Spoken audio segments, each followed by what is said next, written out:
Thanks for coming. As Carol said, I do have an announcement that is certainly exciting for both Carol and I, and hopefully it will be exciting for you as well. Just kind of give you some background here about where this term actively synchronized replenishment really came. It really came out of my work and my company's work with the mid-range and upper mid-range discrete manufacturing market. And typically, we would be working with companies in the $50 million to $1 billion range. We might have some very deep, complex bill of materials. Some of our customers have bill of material structures up to 27 layers with maybe 150,000 part components, incredibly complex. We also then would tend to have things like 10 to over 80,000 supply order records and maybe 5,000 to over 50,000 demand order records at any one time. So there's a fair amount of complexity. We built the solution to handle highly complex environments. And the nice thing is when you do that, you make it robust enough to handle complex environments, it does scale very, very nicely back into other environments.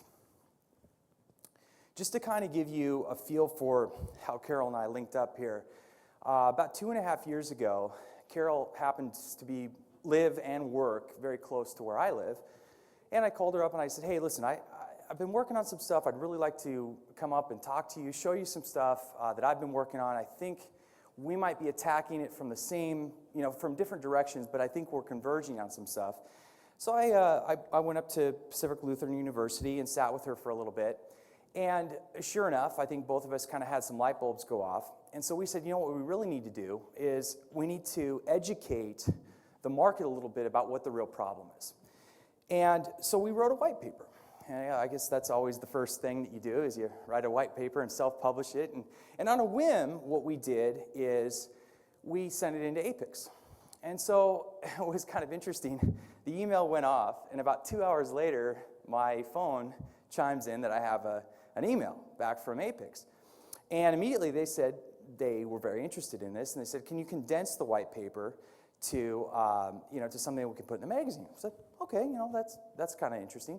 What we didn't know is that it would actually be the cover story of the magazine in July. This is the July-August 2008 edition.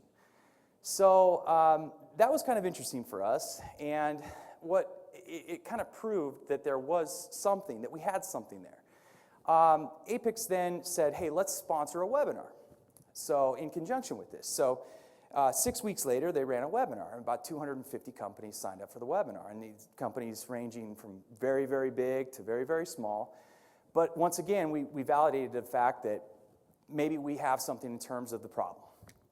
So then, Carol spoke at the APIX conference in Kansas City in September of 2008.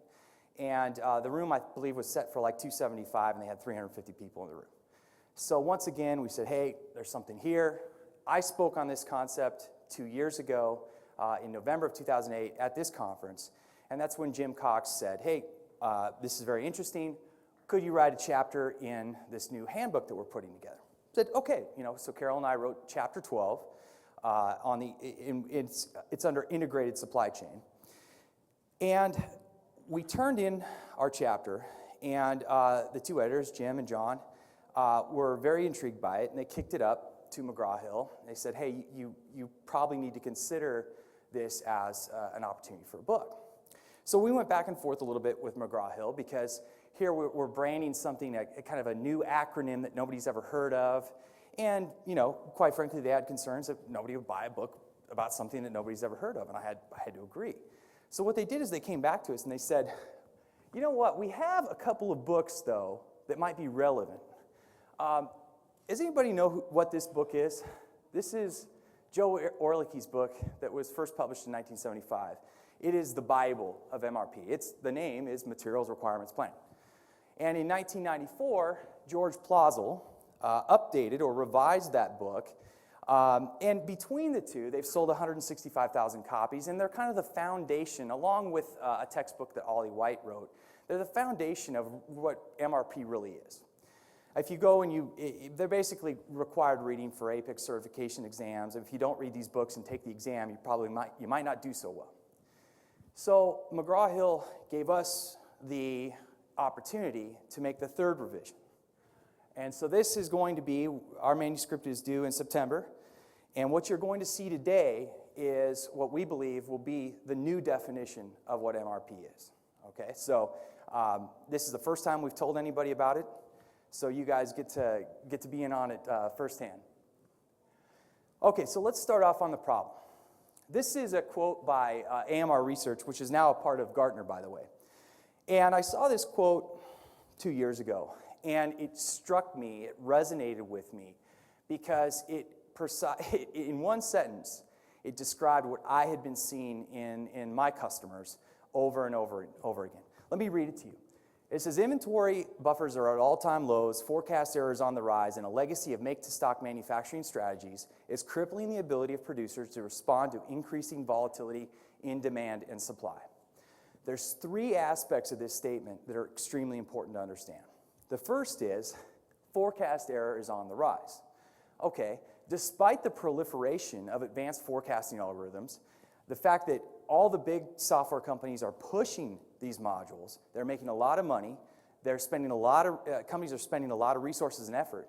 Despite that, forecast error is actually on the rise. The next thing is, and it's somewhat connected to it, is variability and volatility are increasing in the manufacturing supply and demand landscape. Well, it doesn't take a rocket scientist to connect the two statements to say, well, if variability and volatility are on the dramatic rise, then any appreciable gains that we're making in better algorithms for forecasting, all those gains are gone. Okay? But the other thing that really stood out to me was this part of the statement. It says, a legacy of make-to-stock manufacturing strategies. Now, what's important to understand here is not that making to stock is bad, and it's not that holding stock is bad, okay? In fact, let's be frank here. Holding stock is a requirement in today's environment when customer tolerance times are shorter, the global supply chain is elongated, stock positions are necessary. What's really important about this statement is the legacy of make-to-stock strategies. In other words, holding stock is not bad. It's the rules and the tools in which we manage the stock which is killing us. Everybody understand that? So we got to change the rules and we got to change the tools. Okay, so let's talk about the conventional tool that most manufacturing companies use. In fact, if you go and you read the original Orlicki book that came out in 1975, and the first page of the book, he actually says, at the time of this writing, there are some 600 to 700 companies that have committed or implemented MRP. In 1975, 600 or 700 companies. How many do you think today have MRP? Possibly millions. I'm still trying to get a good stab at the number, but I'll give you some data later on. It suggests hundreds of thousands, if not millions, of companies today. So, and I can see my animation's a little messed up here. But the conventional tool out there today is called MRP, or Materials Requirements Planning. And inside of every modern ERP package, you could have the most modern, you could have just bought SAP yesterday. And inside the most modern ERP package is an MRP module. We also know that 79% of ERP buyers buy and implement the MRP module, okay? MRP, just so we understand, was conceived in the 1950s. In fact, the first, what you could call MRP system was actually implemented in 1953, but it wasn't called MRP at the time, it was called BOMP. It stood for Bill of Material Planner. It didn't get labeled the acronym of MRP until about 1965, okay? Plausel writes the book in 1975 when there's 600 or 700 companies that have committed to this. And that really began the kind of the commercialization and standardization of MRP. And guess what, guys? It hasn't changed, okay? It really hasn't changed. Fundamentally, it hasn't changed at all. If you go and you look at the Apex definition of what MRP is today and what it was in 1975 or 1980, it hasn't changed.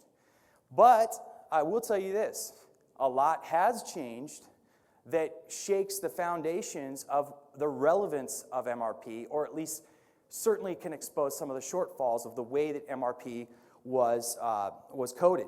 If you remember, coming out of World War II, consumer-driven society, The world operated on a push and promote strategy. Push, if you build it, they will come, right? Completely different way to manage stock positions under the new kind of world. So let's talk about what has changed here. We know that variability and volatility are on the dramatic rise. In fact, in the last 10 to 15 years, what we did is we tried to isolate the sources of variability and volatility just to kind of give you a feel. We've got things like global sourcing and demand. We've got shortened product life cycles, shortened customer tolerance times, more product complexity and customization, demands for leaner inventories, right? The proliferation of lean has really, while it's a good thing, it's put pressure or stress on supply chains and particularly supply chain tools like MRP.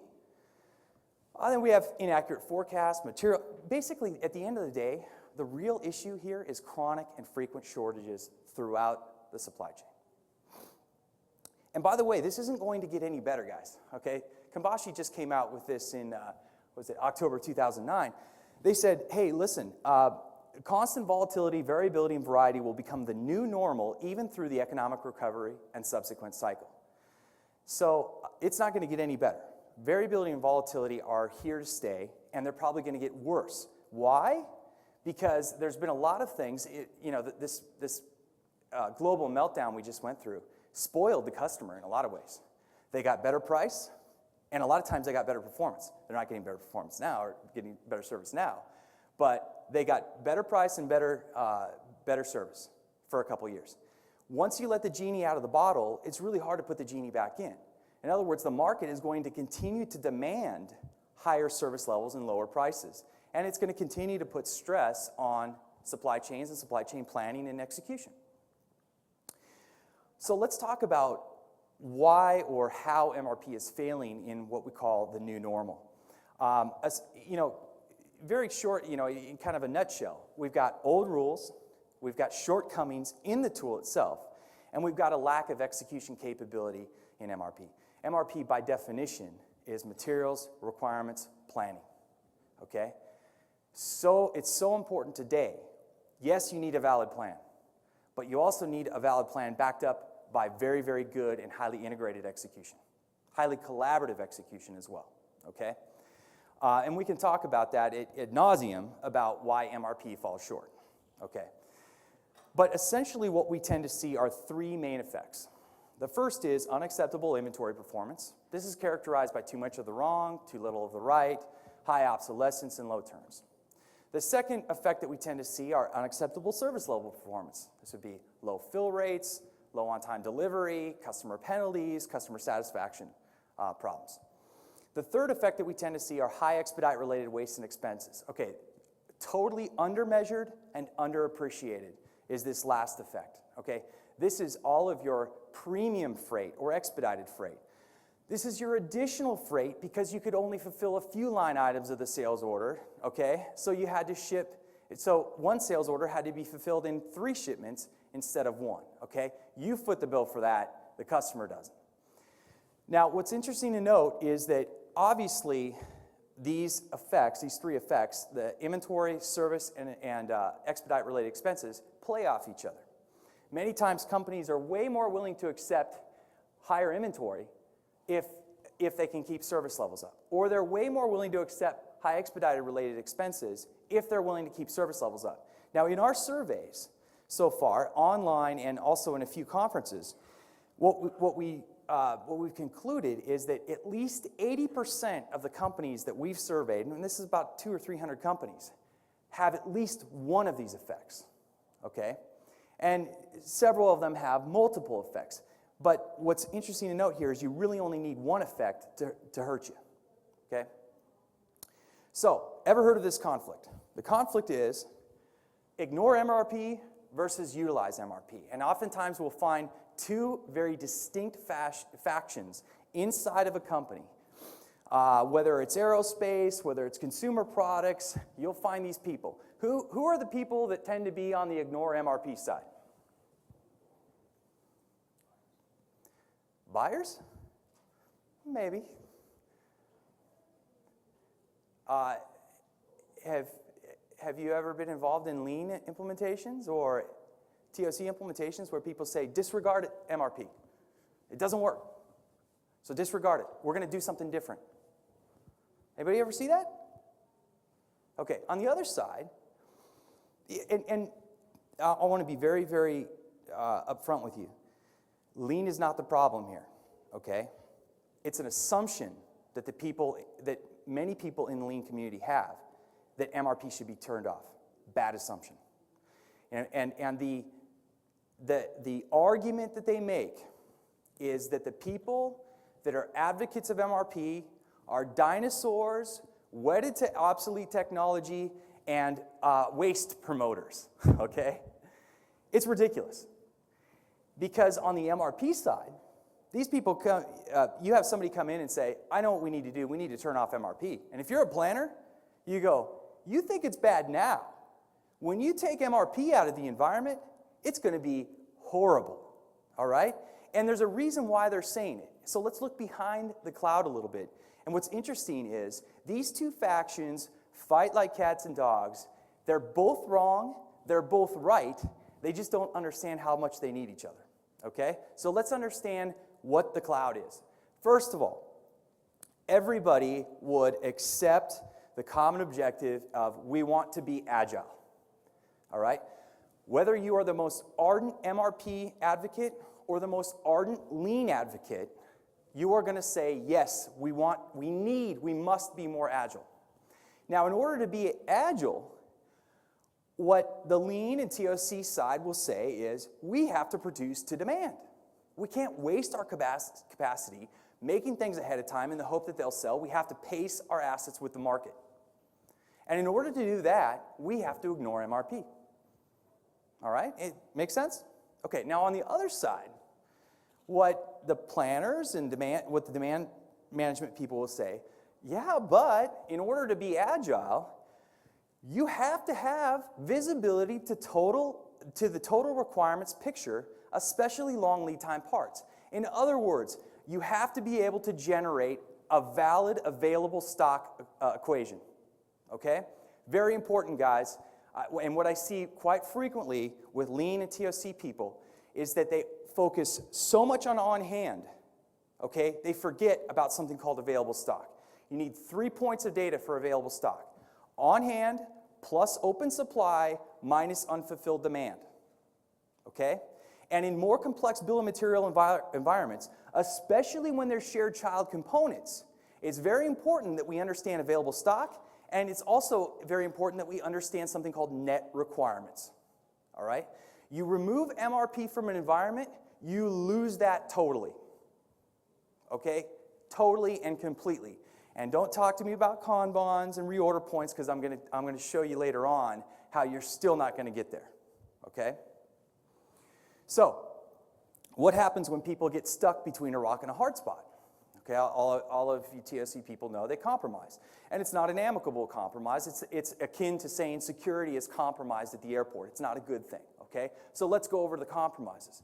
The first compromise is something that we call manual workarounds. These are your Excel sheets, your access-based mini systems, where we're pinging our ERP system, we're extracting data, we're manipulating that data, and we're coming to some decision. Why? Because there's a general lack of lack of trust in what ERP or MRP is telling me to do, right? Why else would I extract data and manipulate it in some other tool? Now, what's interesting is, have you ever tried to take somebody's Excel sheet and work with it? It's almost impossible.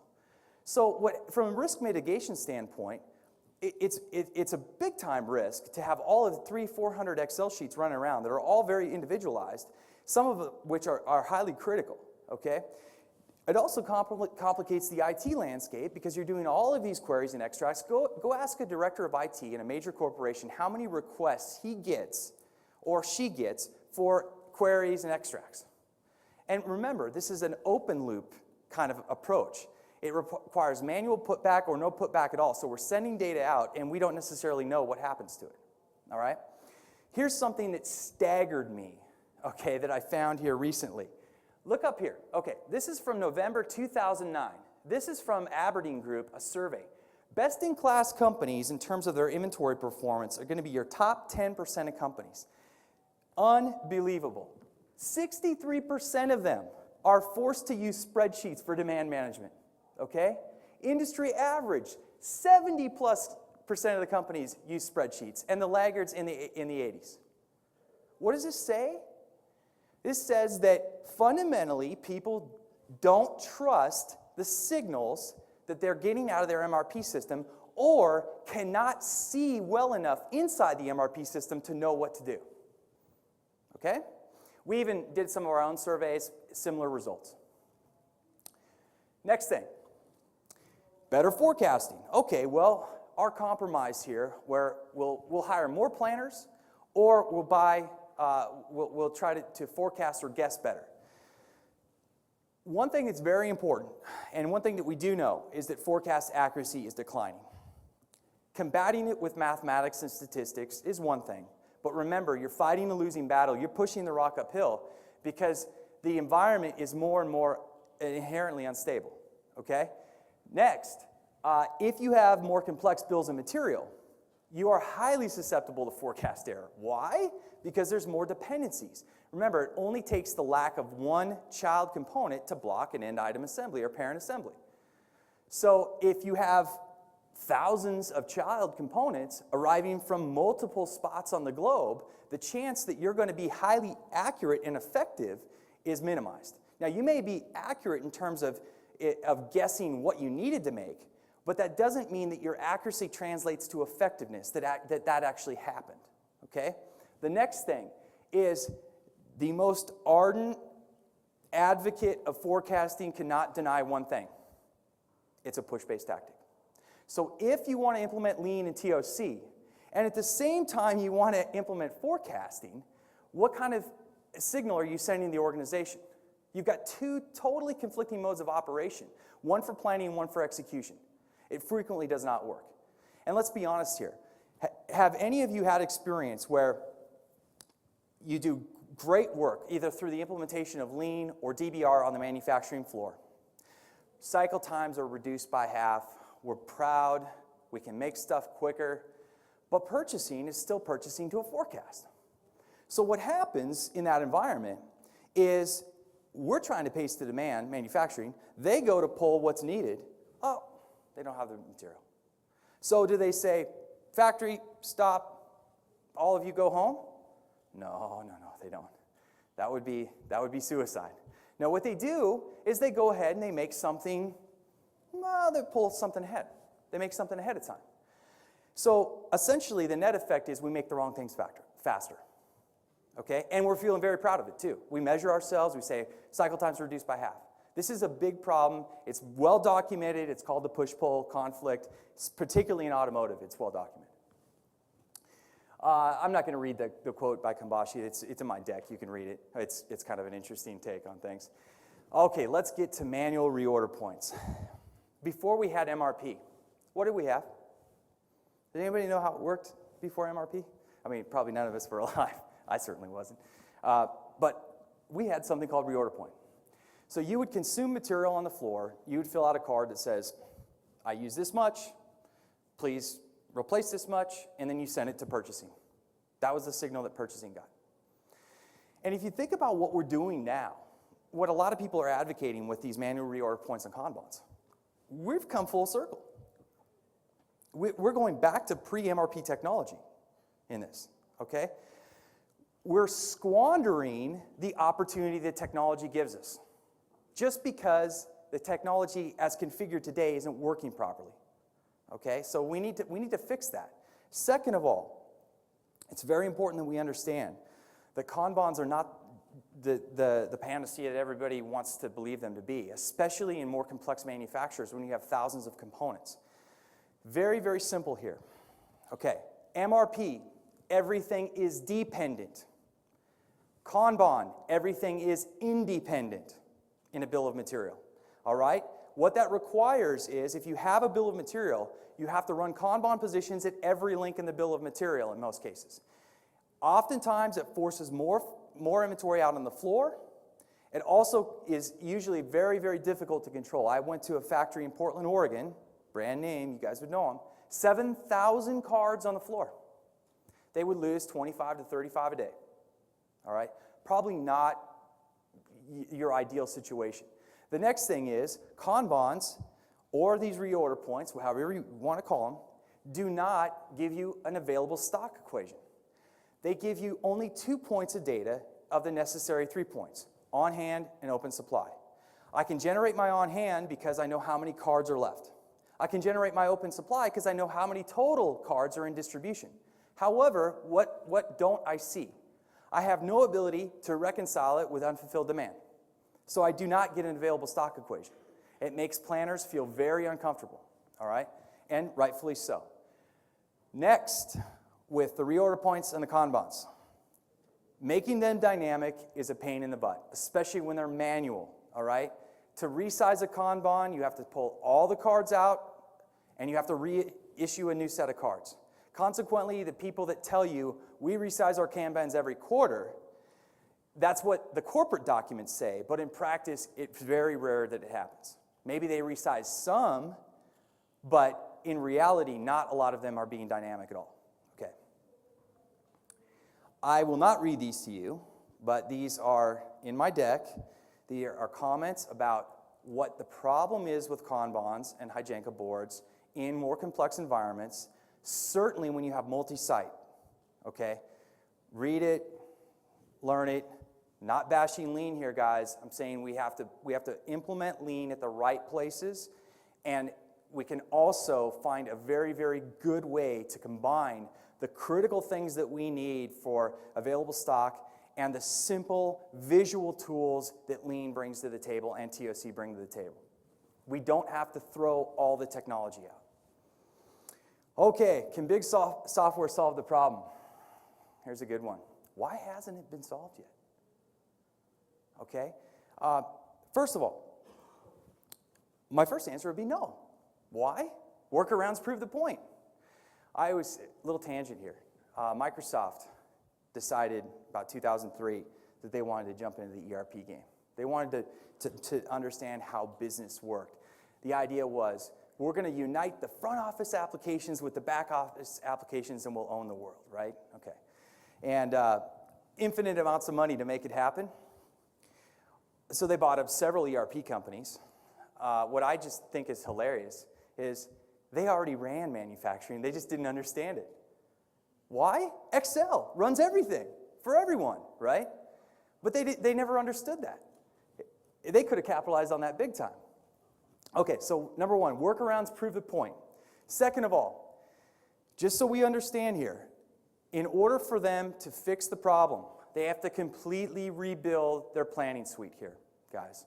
Now, in order for them to do that, they have to be knowledgeable in at least two things. They have to have an extreme wealth of knowledge and experience with MRP itself, as well as they have to have an extreme amount of knowledge and experience with demand-driven approaches like Lean and TOC. How many people in big software companies do you know fit those two criteria? Very few. If you want a story, I'm not going to say it because it wasn't my story. Go ask Carol Patak about her experiences when she was vice president of PeopleSoft and how many people inside the world's second largest ERP provider actually understood MRP. It will scare the heck out of you guys, especially if any of you are buyers of ERP or users of MRP. Finally, it also fundamentally fixing the problem with MRP conflicts with the solutions that they're trying to push right now, which is better forecasting, the advanced forecasting suite, okay? So here we've got a statement from Aberdeen Group. You can tell I'm researching for a book, right? I've got all these quotes from different research groups. This is from December 2009. Out-of-box ERP tools are too generic to address the complexity of the demand management in terms of representation of multiple levels of the bills of material, collaboration with several internal and external entities, configuration options, and outsourced manufacturing-related complexities. Oh boy. So we've got a big problem. We have probably no potential solution except to continue to accept compromises, okay, at this point. So let's talk a little bit about what we're calling actively synchronized replenishment, or what will become very shortly what we call MRP 3.0, okay? So I won't read you Carol's statement. What's important here is we're going to have to rethink the rules. This is something that's obvious. It says here, becoming a demand-driven manufacturer requires rethinking integration of manufacturing into enterprise and supply network business processes, the right metrics and enterprise manufacturing intelligence, and agile execution techniques. Tons of buzzwords, right? But very relevant. So we're going to have to try to fulfill all of these requirements in one tool. And what it's going to do, guys, is it's going to stretch the bounds of what we thought MRP was, because the traditional limits of MRP are not good enough. All right? So what is this thing? We're calling it actively synchronized replenishment, soon to be MRP 3.0. What we did is we designed it to overcome the challenges associated with MRP and DRP systems in today's highly volatile and variable environment. We want to eliminate the need for compromise, and we want to reach out and incorporate aspects of TOC and lean. So what we've done is we've taken relevant tactics of MRP, still very relevant tactics of MRP. Relevant, by the way, once again, you're living in a more unstable, more volatile world. It creates more need to have available stock and net requirements, guys, okay? MRP at the heart of it is a calculator. It's totally valid. It's probably more relevant today than it was in 1953. Okay? So we've taken relevant aspects of MRP, relevant aspects of DRP. DRP is distribution requirements planning. TOC, Kanban or lean tactics, and then we've added some innovation. Okay? So what we're going to do is we're going to build on the traditional replenishment pull concept, but we're going to put new approaches and rules for inventory analysis, materials planning, and materials execution. And we also believe this is going to be a prerequisite to effectively utilize pull-based manufacturing philosophies like drum buffer rope and lean. Okay? Very simple. I know I'm preaching to the choir here, guys, but you need capacity, you need at the right time, you need the right materials, right? And I think as a community, quite frankly, we've been so focused on capacity that we forget that even if you do a great job with capacity, if you don't have the right stuff synchronized at the right time, you squander all the gains you make. So we've got to focus on, and the other question is, what comes first? Do you synchronize your stock, or do you attack capacity? And I think we've put the cart before the horse for 15, 20 years, folks. There's 5 components in ASR. The first is strategic inventory positioning. I'm going to go through each one of them. Buffer sizing and zoning, dynamic adjustment, pull-based supply generation, and then highly visible and collaborative execution, all in one set of rules, okay? So let's talk about inventory positioning. Okay, I have the occasion to go and meet with a lot of manufacturing companies, right? And you walk in the door, there's always a tension around inventory, particularly now, right? And they're always trying to figure out how much inventory they should have. You ask sales, what are they going to say? More. You ask finance? Less. You ask manufacturing, they'll say, don't talk to me, let sales and finance work it out, and I'll agree to that. Because they know it'll never happen, right? So instead of trying to answer the question, how much, the first question is, we've got to answer where to put the inventory, all right? You can never effectively answer the question how much until you first answer the question where. Get agreement on where, and then sizing it, determining how much, becomes a lot easier. The factors that we need to consider are things like customer tolerance time. Duh, this is a basic tenet of MRP anyway, okay? We need to consider things like the variable rate of demand, the variable rate of supply, inventory flexibility and product structure. Flexibility is at what point do I have the most options with the inventory? Very good example. I take a log, I can send it to a plywood facility or a dimensional lumber facility. But the minute I peel it for veneer, I can't unpeel it, right? So inventory flexibility is all about where I have to make, the points at which I have to make choices that I can't reverse. Product structure is all about the aggregate bill of material structure, where the shared child components are, how many shared child components can leverage against multiple parent items, things like that. We'll get a little bit more into that. And finally, We need to consider the protection of critical operational areas. These would be drums, control points, processes that if you pass disruption to them, they have quality problems, things like that. So typically what's going to happen here is we're going to come up with positions in three main areas. The first is for purchasing. And what we're going to focus on are critical and long lead time parts, and even some critical non-stocked parts. Now, I'm pulling something out of left field. Here I'm talking about MRP and stock management. Now I'm going to talk about non-stocked parts, the management of that. Yes, absolutely, because you can't stock everything, okay? Certainly if you have, thousands of purchase items. The key is, and not everything comes in sufficient volume to justify stocking, correct? But if you ask any planner, give me a few parts that you don't feel you should stock, but are always a pain in the butt to get in, they'll list off a whole list of part codes. All right, so we're going to have to treat those things a little bit differently. But typically, this is going to be less than 20% of your total purchased items. All right? Next is operations. These are going to be your critical manufactured parts, sub-assemblies, and finished stock. And then finally, fulfillment. This is going to be, by the way, in operations, probably around 10% of your manufactured items. And then in fulfillment, now, by the way, that's not wholly, everything's going to depend, but that's based upon my experience. And in fulfillment, it's going to be your finished stock in the distribution net. This is going to be the vast majority of your finished stock because the reason why you have it at a forward position is to hold stock there. So these are going to be the three different types of part categories, I guess, where we're going to apply these concepts.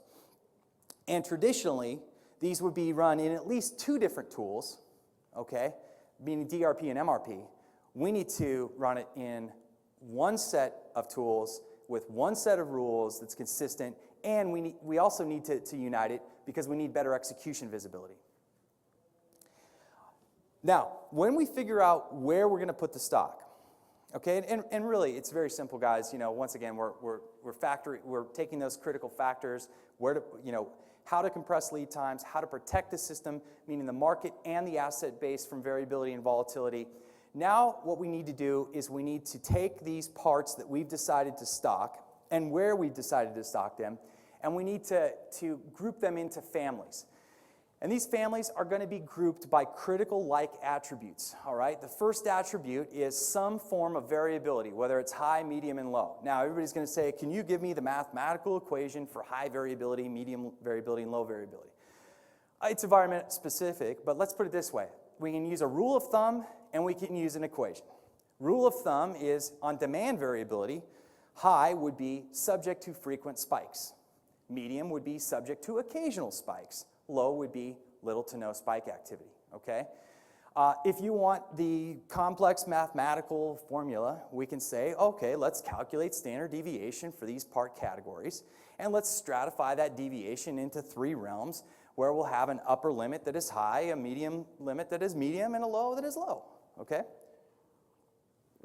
Next attribute is lead time, long, medium, or short. Now, remember, long, medium, short is all relative, right? So in some environments, short could be 1 to 5 days. In other environments, medium, 6 to 10 days, and then 11 plus is long. It totally is environmental specific. Another thing that we want to do is we want to group by make or buy. Why? Because make parts are in your control, buy parts are out of your control, hence maybe subject to a little bit more variability. So it's completely conceivable that we could have a group of highly variable parts with medium lead time that are buy. Everybody get that? It's a matrix is all, okay? Next is when we've separated the parts into the various groups, and it's important to note that, I could have a part that looks like this and a part that looks like this, totally different product families, same buffer family. Everybody understand that? Okay. Okay, next thing. Now what we're going to do is, now that we've separated them into groups, we're going to bring across certain individual traits of the parts. And these are going to be things like average daily usage, the specific or discrete lead time, and any order multiples. Okay? So the combination of group traits and individual traits are going to create a buffer level and zone stratification. So here what we've got here, we're going to maybe, quantity 0 to 100, maybe that's the top of the buffer. Now what we're going to do is we're going to use an intuitive color coding system. Why do I say it's intuitive? Certainly everybody in this room would understand what green, yellow, and red means, but I think the world in general kind of gets it, okay?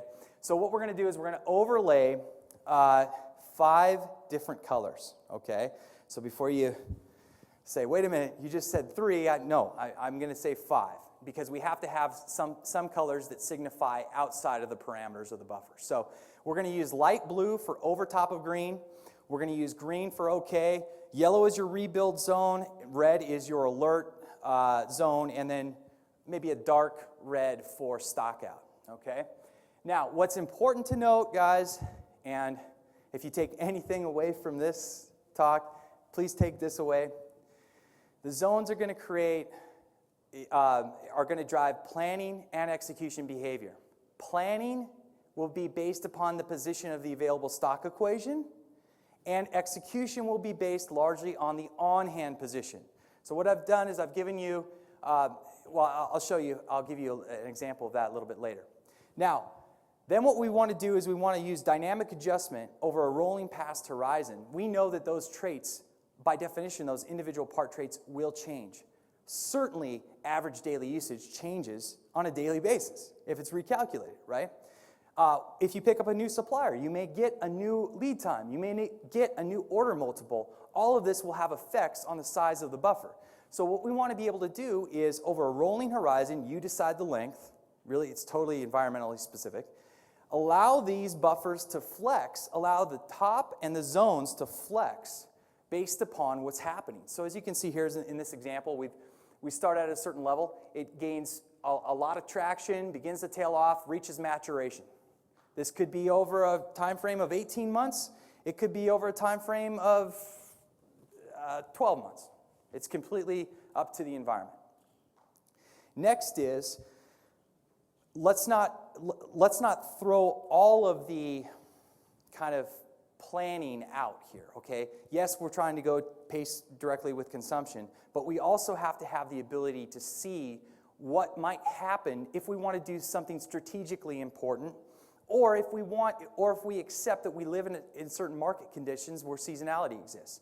So what we've done is we've said, look, let's have what we call planned adjustments. The first type of planned adjustment is obvious. It's seasonal. So what we do is we go back and we look at our seasonal profile, we build that profile, and essentially we manipulate the buffers, the buffer level and zones to flex with seasonality and then go up and come down. Does that make sense? Now, the nice thing about this is you can tell very quickly whether a season is abnormal or normal. Why? If it's abnormal, either too high, too low, it will trigger certain zone activity that you'll take a look at. Next thing is, anybody ever heard of effectivity dates in MRP systems? Effectivity dates are basically dates that you're using to say, okay, this is when a part is no longer active, essentially, okay? So what happens is, it's classic, especially if this part is a min-max or safety stock part, okay? You'll just go, and if it'll continue to drive down to its safety stock position, it'll reorder, and then all of a sudden the effectivity date happens, and boom, demand goes away for it, and you're left with what? Obsolete stock, okay? Classic effect. So what we want to be able to do is, effectivity dates are still very important, okay? Because they're a plan that we have about when a part will go out of service. So what we want to be able to do then is build a ramp down curve so that we don't continue to reorder this part, and at the time of the effectivity date, we don't have a lot of stock left. Now, if this part is being obsoleted by a new part, then we want to be able to build a ramp-up curve to coincide somewhere right here to bring the buffer of the new part up as well. It doesn't have to be obsolete in an old part. It could be a totally new part. We know that, in fact, if it's a brand new part, you'll probably have a sales and marketing plan. Build the curve based upon the sales and marketing plan. Now let's get into supply generation. Okay, here's what we've got. You know what? Darn it, I needed a demand column. Let's just say demand is 0. Pretend you see a demand column there. What I've given you here is a buffer family of 4 parts, okay? And I've given you 2 points of data for each of those parts. One is the available stock position, that's going to be the open arrow, and the other is the on-hand position, which is the closed box. Now, when you bring up the planner, and once again, imagine there's a demand column, and let's just say the demand is 0, okay? What we want to be able to do is our planning activity is going to be driven completely around the position of available stock relative to the buffer zone, okay? So in this particular case, part R457, you have open supply of 4253. Everybody understand what open supply is? It's either an open manufacturing order for the resupply of this part or an open PO for the resupply of this particular part, okay? Plus our on hand, no demand gives us an available stock of 8265. Recommended supply quantity puts us in the green zone. Recommended supply quantity is 0. We take no planning action. When we get down to this next part here, 576, we've got open supply of 2818, on hand of 4054, no demand, an available stock position of 6872. We're in our rebuild zone. Recommend resupply of 3128 to the top of green, place a new order. Okay? Now, if you look at this one right here, 672, open supply of 2120, on hand of 1732, gives us an available stock of 3852, no demand. Okay? Now, here's something, do not launch a new order, right? If you launch a new order, the assumption that the new order is going to get there sooner than the existing open supply is kind of, doesn't make much sense. What we really need to do is not launch new orders. We need to expedite or look for expedite opportunities for the existing open supply. Make sense? However, the way that most MRP systems, many MRP systems, are configured is a new order would be generated because the on-hand position is below the min or safety stock level, okay? So one is planning, carefully understanding what planning activity is. Planning activity is the generation of new supply orders. Execution is the walking those supply orders in or expediting those supply orders in to positions that are in trouble. Next, we also want to do something called an order spike horizon. And so we have to kind of sit there and squirm a little bit. And so what often happens is we do bring in all future demand. We have tons of action messages, but then we extract that out and then we sort through it to see what we really need to do, okay? And this could happen on a daily basis, and it takes a lot of planner time. So what we want to be able to do here is we want to take the part, we want to understand its lead time, and create what we call an order spike horizon with a minimum amount, at least one lead time. Then we want to set an order spike threshold. The threshold is going to be a level that will compromise the integrity of the buffer if it's surpassed. So in other words, these little bumps here represent sales orders, okay? It's very important. Sales orders, not forecasted orders, not build orders, sales orders, okay? Actual customer sales orders.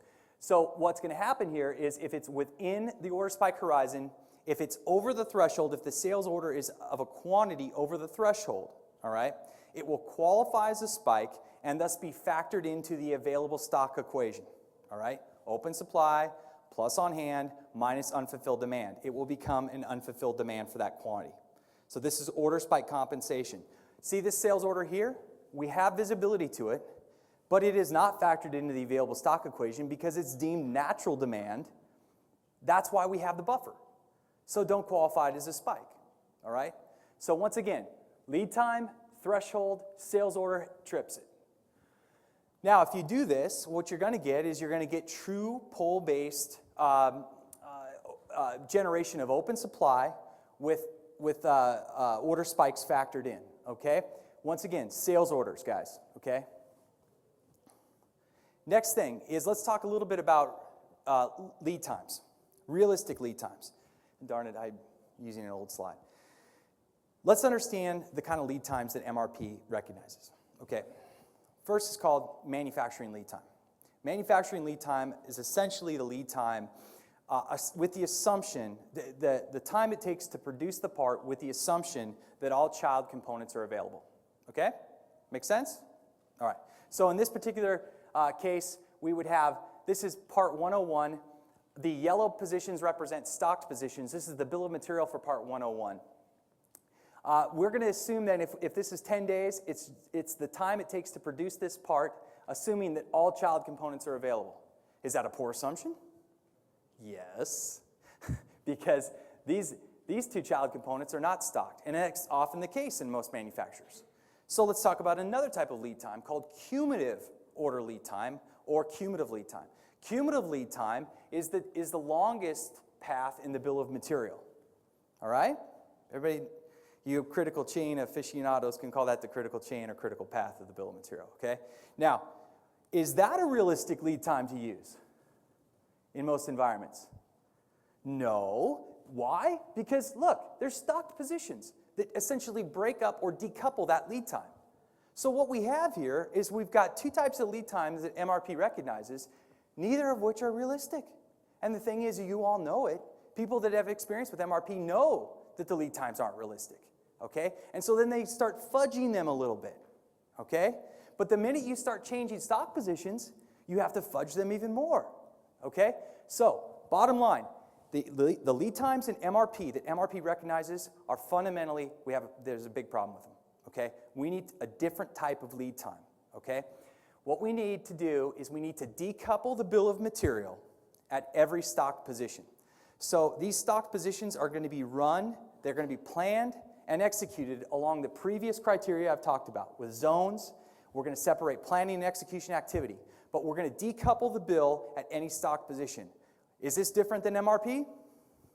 Yes. MRP will blow through the entire bill unless all of these technically are safety stock positions, and then you've got a whole nother mess of problems on your hand, okay? But we can talk offline with that. I don't want to go into that detail. So what we're going to do is we're going to turn one bill of material essentially into three independently planned horizons, okay? Now, is this Kanban? A little bit. Is it MRP? A little bit, right? We're still getting an available stock equation, but we're breaking the bill of material into sensible pieces to make materials and capacity planning much easier. Next is, what we're going to do is we're going to talk about a whole different type of lead time. We are going to use what's called ASR lead time. This is a lead time that is the longest unprotected sequence in the bill of material, okay? So now, it's not manufacturing lead time, it's not cumulative lead time. It's something in between. Make sense? Now, this is going to be used to generate the buffer size. It will be the order spike horizon. Why? Because it's the realistic lead time based upon where the stock positions are in the bill of material. So it's going to generate our buffer size. It's going to be a key attribute of our buffer size. It's going to also be our order spike, the definition of our order spike horizon, at least the minimum order spike horizon. And you know what? It's also going to give us a much more realistic due date. Okay? So what it conceptually look like here is I'm going to draw some stock from region 1. It's going to create a signal. I'm going to pull back here, and eventually enough of the regions are going to pull the finished stock position at the plant, drive it to its rebuild zone. Then I'm going to explode back and stop at all the stock positions. And then as these stock positions, now, and why is that important? Because these can be shared child components for multiple parent items. So let them independently manage or create demand for themselves. So I'm just going to walk back at each level in that bill of material. So now I've turned a relatively complex bill of material, guys. I mean, you get 6, 7 layers, the party's over, okay?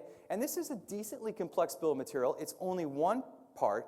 And now what we've done is we've essentially divided it up into 4 planning horizons that are going to be much simpler to manage stock and capacity from, okay? So let's talk about execution. Okay, the default priority mechanism in almost every supply chain and manufacturing company is priority by due date. Does that make sense? Okay, here's a question. I always get people resist me on this question, but I'm going to ask it anyway. Do you care, what do you care more about? That your suppliers are on time or that they don't stock you out? Which is more important? You'd be surprised at how much purchasing agents fight with me on this. Absolutely. Who cares what the due date is because it was generated by our MRP system that probably has unrealistic due dates anyway? What we really want is we want our suppliers to pace their assets with our critical requirements, correct? To not get shortages.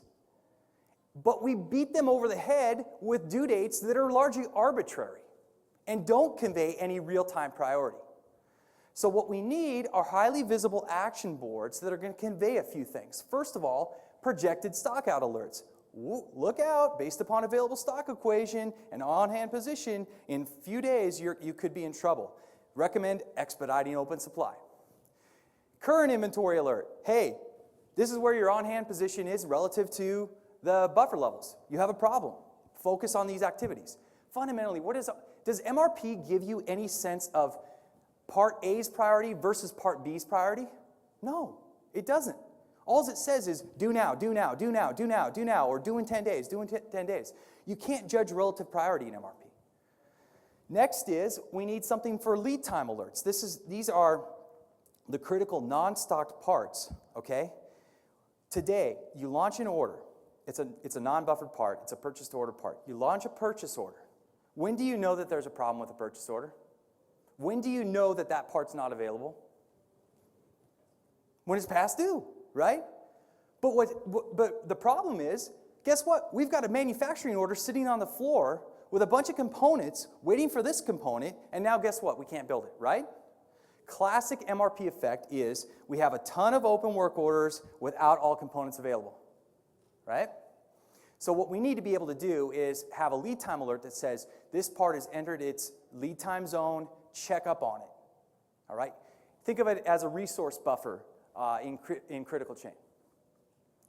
So what we want here is for our distributed items, we want to be able to clearly see what the priority is in the distribution relative to the buffer zone. Please notice I've given you two references, very important. I've given you a general reference, which is color, and I've given you a discrete reference, which is percentage remaining, okay? So that you can judge yellow versus yellow or red versus red or red versus yellow is pretty easy, but. All right, next thing, when I get to manufacturing, the problem today, guys, is that manufacturing floor, when they're looking at stock orders, this is all they see, these three columns, an item number, an order number, and a due date, right? Okay, so in this particular case, if you didn't see this, would this work order, 8/19/87, it would probably not be a factor in what we assume would be the priority, right? It's due later, but when you bring in buffer status, it's obviously the most critical. This happens all the time in manufacturing. The fact that just because there's a due date on a manufacturing order means that that the due dates perfectly reflect the natural priority of an environment at any one time is ridiculous. And what it takes is a huge amount of effort between manufacturing and planning to figure out what the heck they really do need to make, okay? They're looking at shortage lists, and then they're making some call, and by the way, this is a real customer order versus a stock order. Okay, we need to give them much clearer visibility about what the real priority is. Next, purchase orders. Here we go, same problem. Let's just say that this is the same vendor. They don't have the capacity to fulfill all three of these orders on the same date. They didn't have any say when we launched the purchase order, and with our lead time, it just came all three of these came due on the same day. So they're probably going to call us and say, okay, which one of these do you want me to focus on? Does our buyer immediately say, oh, you know what, I know exactly, it's 8/20/89. Does he know that right away? No, he says, okay, hold on, I got to get back to you. And he's got to comb through all that data and figure out, call the buyer back and say, hey, this is what I think you need to focus on, all right? So if we can give our buyers and our suppliers clear priority, what we can do is we can better align their capacity with our immediate needs. Now, this is the lead time managed part. Let's say it's eight months. At some point through its lead time, I need to alert the buyer for notification. Follow up, walk this part in, guys. If it's going to be late, it's a heck of a lot better to know about it beforehand. And you'd be surprised, when you're proactive with the supplier, guess what? It shows up on time, right? In many times.